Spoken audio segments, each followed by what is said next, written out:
ആദ്യമായി ഒരു പാനോ ചട്ടിയോ ചൂടാക്കി അതിലേക്ക് 3 ടേബിൾ സ്പൂൺ വെളിച്ചെണ്ണ ഒഴിച്ചു കൊടുക്കാം. എണ്ണ ചൂടായി കഴിയുമ്പോൾ അതിലേക്ക് 1/2 ടീസ്പൂൺ കടുക് ചേർത്ത് കൊടുക്കാം.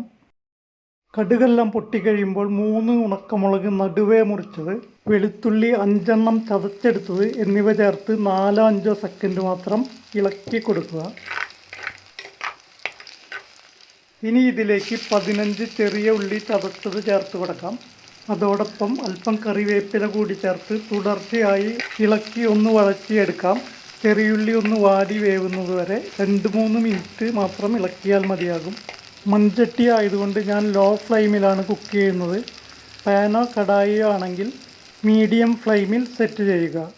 ചെറിയുള്ളി നന്നായി വാടി വെന്ത് കളറ് മാറാൻ തുടങ്ങുമ്പോൾ 3 മീഡിയം സൈസ് ഉരുളക്കിഴങ്ങ് ചെറിയ കഷ്ണങ്ങളാക്കി മുറിച്ചത് ചേർത്ത് കൊടുക്കാം. ഇനി ഇതിലേക്ക് 1/4 ടീസ്പൂൺ മഞ്ഞൾപ്പൊടി, 1/2 ടീസ്പൂൺ മുളക് പൊടി, 1 ടീസ്പൂൺ ഉപ്പ് എന്നിവ ചേർത്ത ശേഷം 1 മിനിറ്റ് ഇളക്കി വേവിക്കുക. 1 മിനിറ്റ് കഴിഞ്ഞിട്ടുണ്ട്. ഇനി ഇത് തവി കൊണ്ട് എല്ലാം ഒന്ന് ചേർത്ത് വയ്ക്കുക. ഇനി ഇത് അടച്ചു വെച്ച് വേവിച്ചെടുക്കാം. ഏകദേശം 8 മിനിറ്റ് വരെയാണ് വേവിക്കേണ്ടത്.